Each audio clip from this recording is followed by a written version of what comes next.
this year, the GOP has several additional headwinds. President Trump's low polling numbers, the Iran war, gas prices, food prices, tariffs, immigration enforcement. Why should voters allow Republicans to maintain control of Congress when they haven't kept some of their biggest promises in terms of lower cost of living, for example? Well, I'm glad you asked. This is a fateful midterm for the country, and it is true that only twice in 90 years has a sitting president picked up seats for his party in that first two-year cycle. After a president wins the White House, typically the party out of power comes out for a vengeance, and they take seats away from him in the House. It's not going to happen this time. This is a midterm unlike any other, and there's many reasons why we're very bullish about this election in 80 days from today. It is a record of promises made, promises kept. We made a lot of promises in 2024.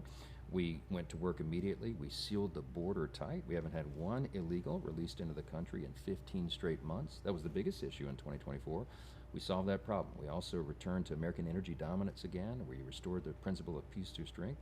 And we did everything in the economy to get it going, uplifting like a rocket again. We passed over 800 pieces of legislation. We codified 125 executive orders. We cut almost $2 trillion in wasteful spending in the government to save for taxpayers. And then we did the big, beautiful bill, the Working Families Tax Cut. The average Coloradan has $4,344 more in their pocket. They did not have to send to Washington because of the tax cuts that we gave them.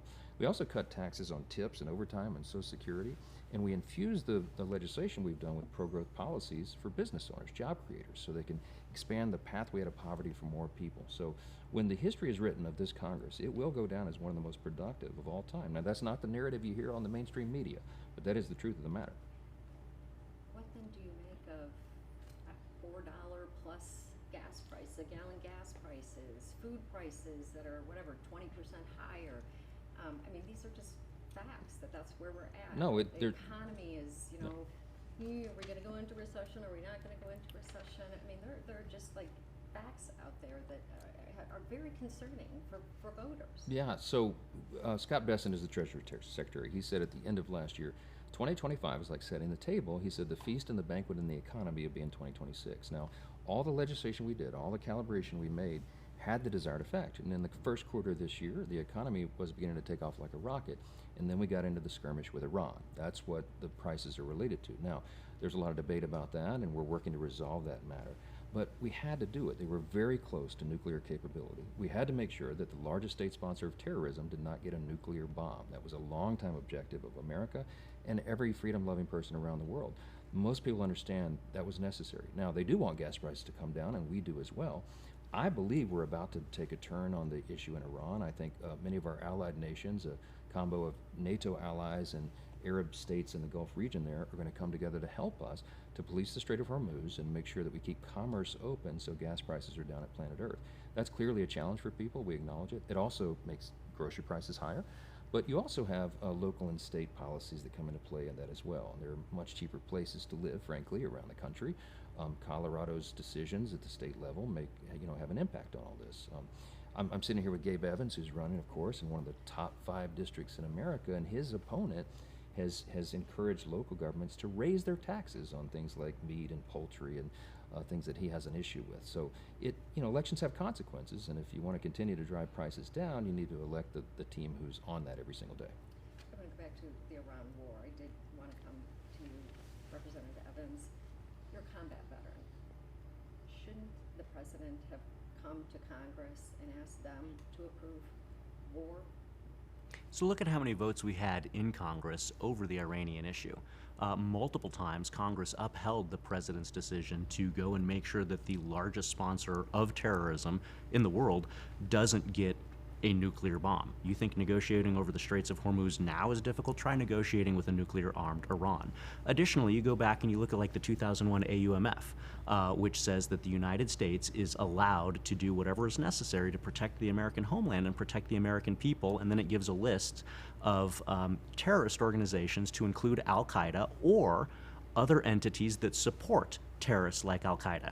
We know Iran has given material support to al-Qaeda going back to the 90s. So you also have legal authority under the 2001 AUMF for the President of the United States to be able to take these actions to keep the American homeland safe, make sure Iran does not get that nuclear weapon, and of course Congress has upheld his ability to do that through a variety of different votes. So, the Cook Political Report has now moved Colorado's Congressional District 3 and 5 from solidly Republican to likely Republican. President Trump, in fact, is perhaps the biggest anchor on Republican congressional members here. You have been vital to passing the president's agenda in Congress. How do you help Republicans like Congressman Evans here, given Trump's enormous unpopularity in this state? Well, I think these candidates will be evaluated on their own merit, and Gabe Evans is one of the strongest candidates who's ever run for Congress. Not only did he serve his country in uniform as a military officer for 12 years, he was a helicopter pilot at Blackhawks. He put out wildfires for the Army National Guard across his state, but he's also was a police officer for a decade. And so he has served the people in uniform, and now he's serving in a different role, and he's doing it extraordinarily well. He's one of the top 5 races in America. But he is going to deliver this once again, because Gabe has delivered on his promises for the people. He helped secure the border. He helped get the economy going again. He's brought home key wins for the folks. I mean, I'm thinking about $1.5 million he brought back to the local county for US 85. He has done the things that are important to the people in his district, and he's able to communicate with them very well and explain the truth of the matter. There's a lot of false narratives out there, but this is a guy who goes to work every day with the interests of his district, the state of Colorado, and America at heart, and he outworks almost everybody on Capitol Hill. I'm really proud to serve with him. So his opponent has his previous stance on farming and oil and gas, which I'm sure you're aware of. Those are 2 huge industries in CD8. Given that, why is this race so close then? Well, this is one of the top 5 races in America. Gabe Evans he flipped a blue seat to red last year, one of only 5 districts in America to do it. He did it on the strength of his own character, his own experience as a state legislator, someone who's really policy oriented and is able to serve the people well. And he's running against, frankly, a radical leftist who's against farmers and ranchers. And then why is it so close? well, because a lot of national Democrat money is being invested here to try to take this guy out. Why? Because he's so effective for the How people. much Republican money will come in then? He'll have what he needs. We've broken fundraising records of all time around the country, and as I say, a top 5 race. I'm talking about Gabe Evans' race all around America. So he'll have a lot of air cover to make sure people know the real record and the truth about this and the stakes that are so high. We call this a contrast election year. It truly is. There's a stark contrast between these 2 candidates, as there are now the 2 national parties. The communists, the Marxists are on the rise in the Democratic Party. They're winning some of these primaries around the country, and it's an alarming thing to most Americans who love freedom and love our country. And that's going to animate them, and I think really turn out the vote for us in a midterm where that's not normally expected. We'll see what's more unpopular, it seems, this election. Socialism or MAGA? You know, it almost has come down to that in many races. Representative Evans, you have largely supported the president's agenda. How do you defend that, given all those things I mentioned earlier, the economy, the cost of living, things like that, and in a state, again, where he is just frankly not popular at all? Well, you know, a lot of thoughts there for you, Sean. First one is Jared Polis is actually even less popular in my district because of the disastrous policies that he has brought to Colorado, to my constituents. And so you ask about the cost of living. If these things that Coloradans, that folks in my district are facing, if these were the result of national policies, you would expect Colorado's statistics to be like roughly in the middle of the bell curve, but they're not. Colorado is an extreme outlier in all of the wrong categories when you look at crime, when you look at cost of living. We've seen the reporting. Colorado is the 3rd most expensive state in the nation. We saw earlier this week, Denver, Colorado, 5th most expensive city in the nation, more expensive than New York City, more expensive than Los Angeles. We can see it in the crime rate. Nationally, crime is down. 17%. Homicides are down 17%. In Denver, Colorado, they are up 30%. And that is a direct result of the Democrat socialist policies that have been ruling the state of Colorado. Democrat socialists have had more influence here in Colorado over the last several years than Republicans have. Go look at the leadership down at the state capitol and see who is a card-carrying member of the Democrat socialists. The majority whip in the state house is a card-carrying Democrat socialist. And we know what their policy is. It's more control, it's more government regulation, it's things that raise costs of living and drive jobs out of Colorado. And so that's why I'm very confident that the voters are going to send me back to Washington, D.C. for 2 more years, because I'm fighting to protect their jobs. I'm fighting to protect our economy. I'm fighting to make sure that they have a safe community to raise their kids in and raise their families. And then when you go look at the statistics and everything that Democrats and Democrat socialists, which includes my opponent who votes with the Democrat socialists 100% of the time, you go look at the policies that they've delivered, they are the ones that are making Coloradans' lives miserable. And if my opponent goes to Washington, D.C., it's only going to get worse. Since people do blame President Trump, I want each of you to answer this. Give me an example recently where you have said no to the president. Well, I don't talk about my private conversation with the president, but I talk to him sometimes 2, 3, 4 times a day. The voters gave us unified government in the 2024 election. The president won a record number of popular votes. He won the Electoral College in every swing state. And they gave Republicans control over the White House, the Senate, and the House.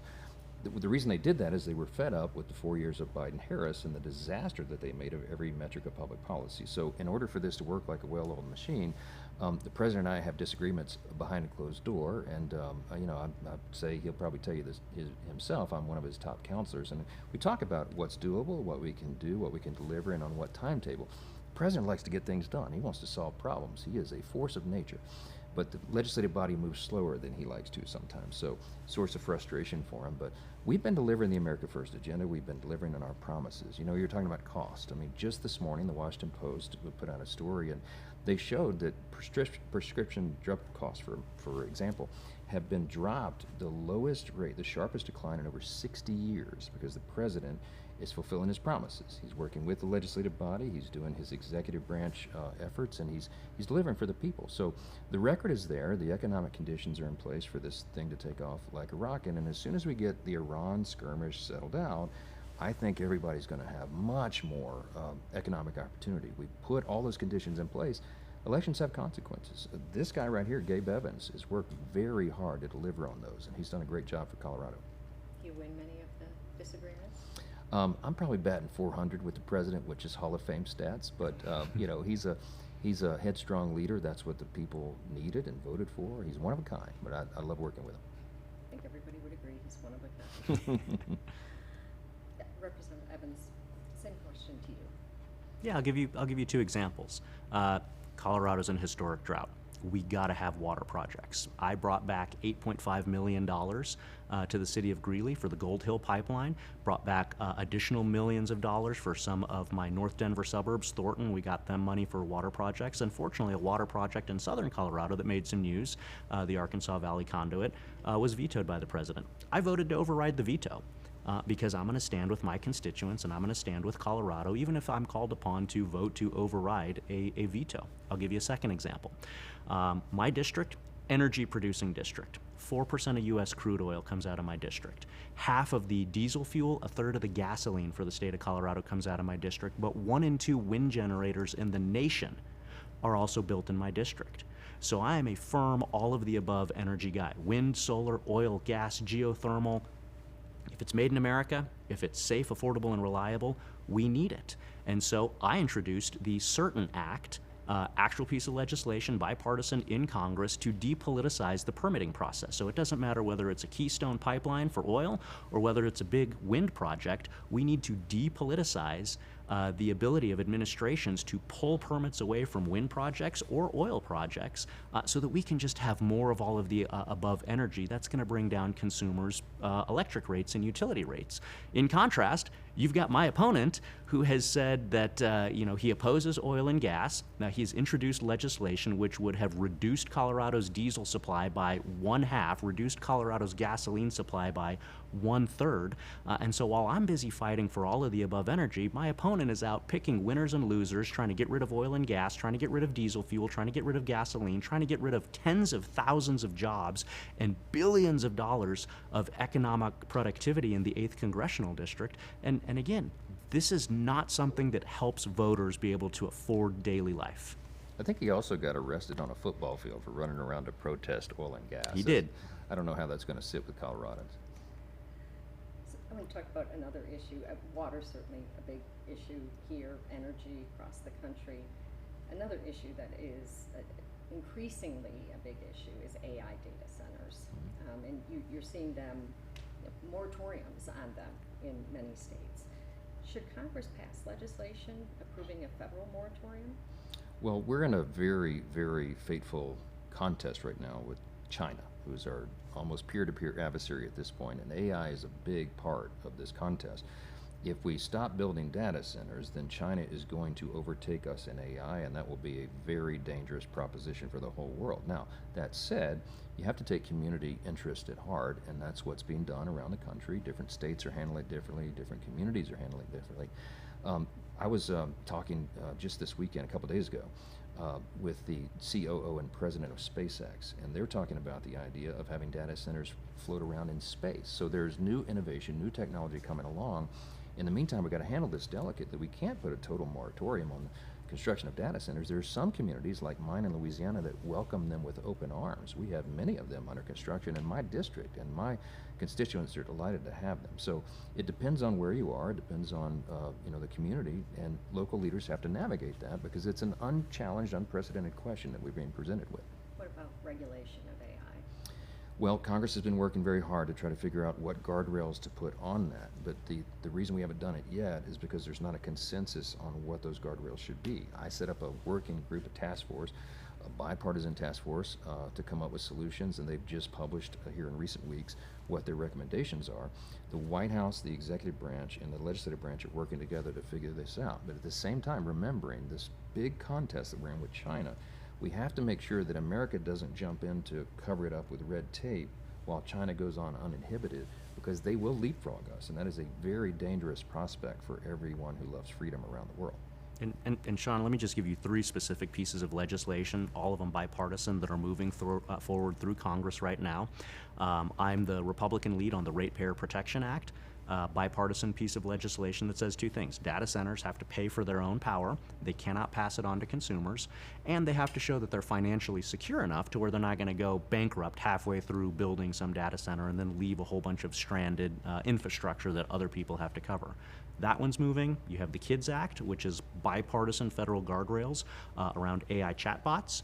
And then you have the open source AI leadership bill, which is another bill that I'm sponsoring, bipartisan piece of legislation, again, putting federal guardrails around open source AI. So Congress actually is very engaged in this on a bipartisan manner. Just to the speaker's point, we have to make sure that we do not lose to communist China, because if people are concerned about AI, they should be terrified about communist China being the global leader in the AI space. But Congress is acting in a bipartisan manner on this.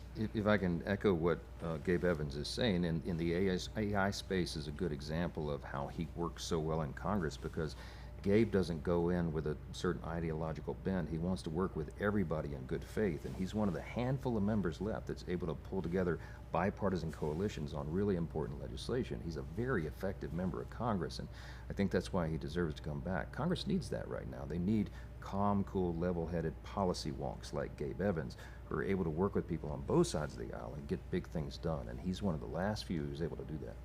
I know you're not here to talk about our gubernatorial candidate, but I have to ask. Victor Marks is Colorado GOP's nominee for governor. You've heard of him? I've heard of him. A confessed killer who says he does exorcisms by phone, among other things. Do you support him? I don't know enough about him to take a position on that. I mean, we leave it up to the parties to decide that. I got enough to do with the House races. I have 435 of those I'm trying to monitor around the country, so I'll stay out of that one. Representative Evans. Well, his opponent is the guy who said you need to steal 3 cars before you go to jail. And when you look at the last 4 years of data in Colorado, aggregated over the last 4 years, Colorado is still #1 in the nation per capita for auto theft. So I'm certainly not voting for a Democrat for governor. In addition to Trump hurting Republicans, though. Marx is expected to be a drag on races like yours.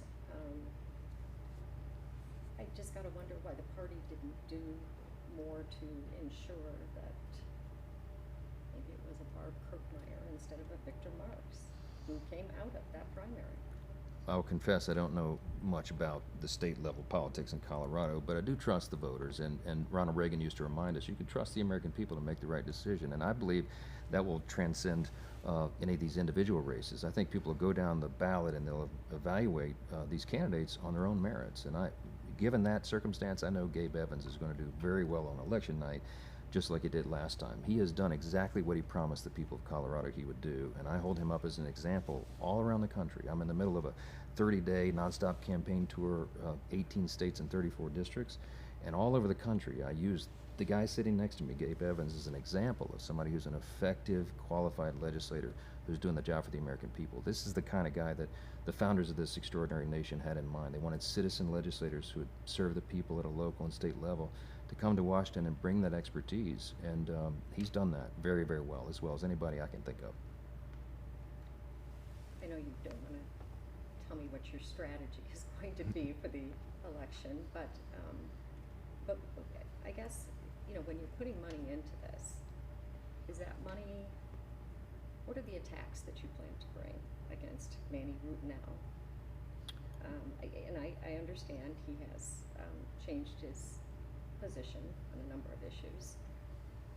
He's got a radical record, and that's all fair game in the election, but that's not what I spend money on. We spend our money to prop up our candidates and make sure people know their actual record. And I'm very confident when people make an objective decision in this race, for this district, when they look at these two candidates, it's an easy decision. This is a contrast election. You have a common sense legislator delivering for the people versus somebody who really has a truly radical record. I mean, one of the things that I read that he opposed was mandatory sentences for people who molest children. I mean, you know, you have to evaluate somebody who has that kind of worldview, and this is a clear, stark contrast with somebody who has represented and delivered law and order, and delivered common sense policies, and worked very hard to bring down prices and protect consumers and to maintain what's best for America, versus someone who has really radical ideas that are far outside the mainstream and I think far left for Colorado. I know that we've talked cost of living is going to be a big issue in this race, but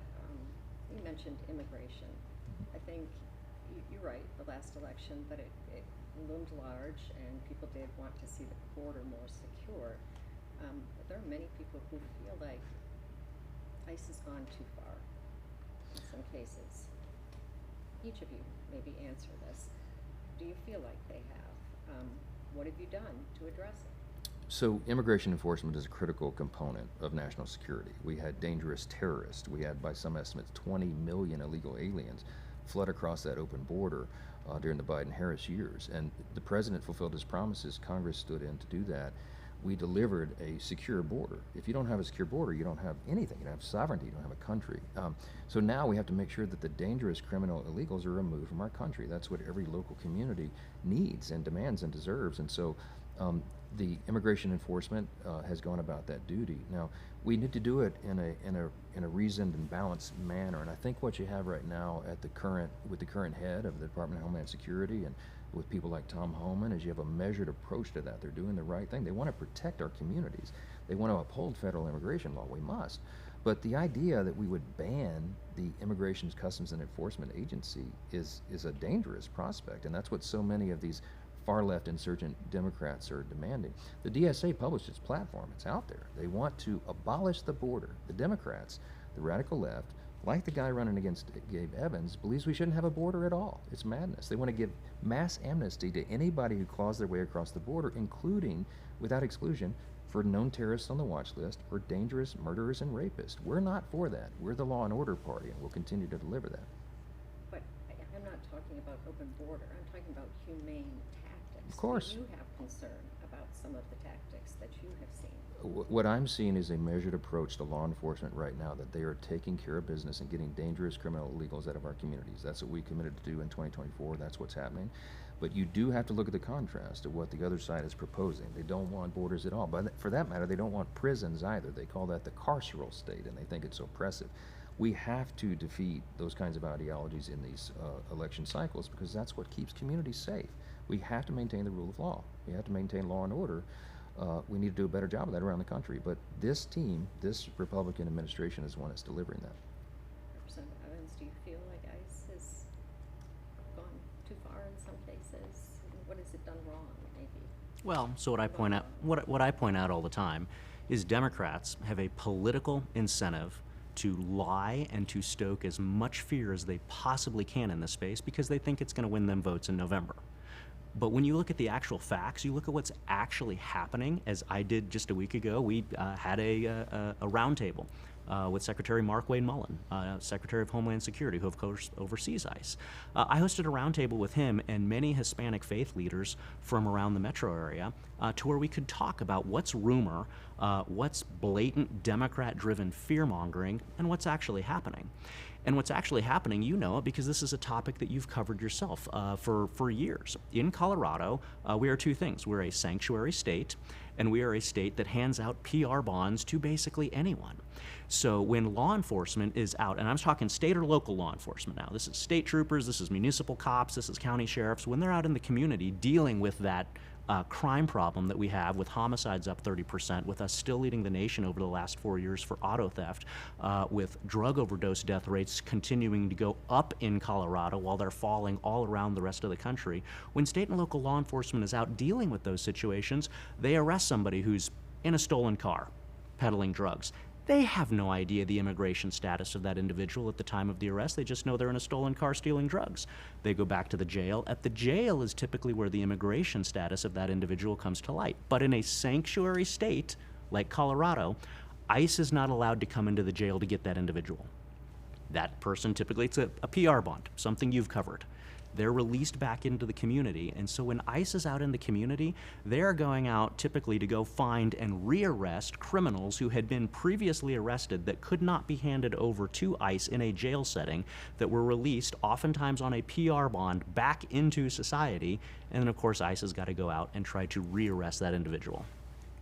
I think I am talking about things like tuberculosis in the GEO facility in Aurora, and not allowing health officials in to look into that.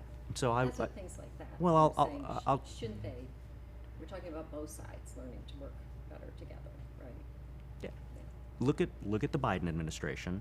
His Secretary of Homeland Security stayed for the entire 4 years. Trump was unhappy with one of his secretaries of Homeland Security and fired her. We have a new one. You have more accountability in this administration into the tuberculosis thing. That was a question that came up with the secretary. There is no tuberculosis currently in the GEO facility in Aurora, but this is one of the risks that you have when you have 20 million unvaccinated people that come across the border. You get that in the population. We had to impeach Secretary Mayorkas under the Biden administration because he was openly, blatantly violating federal law and kept the border wide open. That's what subjected all these communities to so much harm. Lastly, I wanted to just ask real quickly about Medicaid, since those changes are coming the end of this year. They start kicking in, and there's concern that those vulnerable individuals that Medicaid was designed for, that some of them may fall through the cracks and end up off Medicaid. Well, what do you do to make sure that doesn't happen? That's a totally false narrative. What we did in the big beautiful bill, the Working Families Tax Cut, is shore up Medicaid. We strengthened it. The problem is there were millions and millions of ineligible recipients on the Medicaid rolls. Medicaid was designed for young pregnant women who were down on their luck, for the elderly, the disabled. They were not getting the resources that they needed because Medicaid was being drained by, for example, able-bodied young men without dependents who are riding the wagon instead of working and assisting with that. So we went in and we passed legislation to make sure that the rolls were compared and cleared of people who were not supposed to be there, and it had the desired effect. Saves billions of dollars for taxpayers and makes sure that the most vulnerable populations get what they need and what the program is intended for. When you do that, you help everybody. You help the individual involved, because when a young man works, he finds human dignity. It helps the community, it has more productivity, and it protects the people that the safety net is there for. We're proud of that work. Democrats tried their best to spin that and to say that there were cuts to Medicaid. It was a blatant lie, and the facts will show all that. Well, that slowed the spending. Okay. So We we should slowed the report that. spending because Right, we slowed the cut, spending, no, not no, cut, it still received more money. No, just less we- than it otherwise would have. we slowed the spending because we got millions of illegal aliens and ineligible recipients off of the program. That saves it and strengthens it for others. That's a program integrity change. It was long overdue, and I'm really proud we delivered that. I know we're short on time, Sean. Yes, go ahead. I mean, So, you know how Medicaid works. The feds write a big part of the check, but then the state actually administers it. Look at how the state of Colorado has administered it. This is, again, another example of how badly the Democrat socialists who rule the state of Colorado have messed things up uniquely in Colorado. The Colorado Hospital Association on their website has data that shows that Colorado did the worst job in the nation of all 50 states post-COVID during what was called the Medicaid unwind, where Colorado, having nothing to do with the feds. This was under Biden. Colorado kicked somewhere between 300,000 and 500,000 eligible recipients of Medicaid off of Medicaid.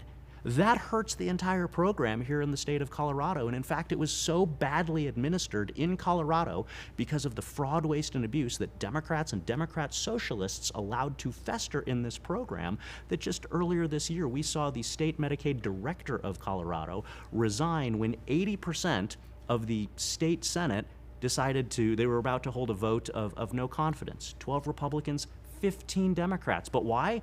It's because of all of the emphasis at the federal level that Republicans have put on cutting the fraud, waste, and abuse out of the Medicaid program so that it can actually exist and serve those people who need it. And what the speaker said is exactly correct. There will be more money going into Medicaid every single year for the next 10 years. That's how long you do a federal budget for the next 10 years. There will be more money going into Medicaid. It will just be protected from that rampant fraud that Democrats and Democrat socialists allowed to fester in Colorado for years.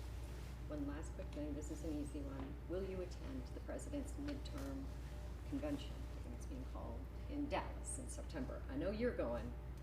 Are you going, Representative? I'm focused on the constituents in Colorado's 8th Congressional District. I'm going to be in D.C. voting for them, or I'm going to be back here. I don't at this time have plans to go to Dallas. Thank you both. Thank you. Appreciate it.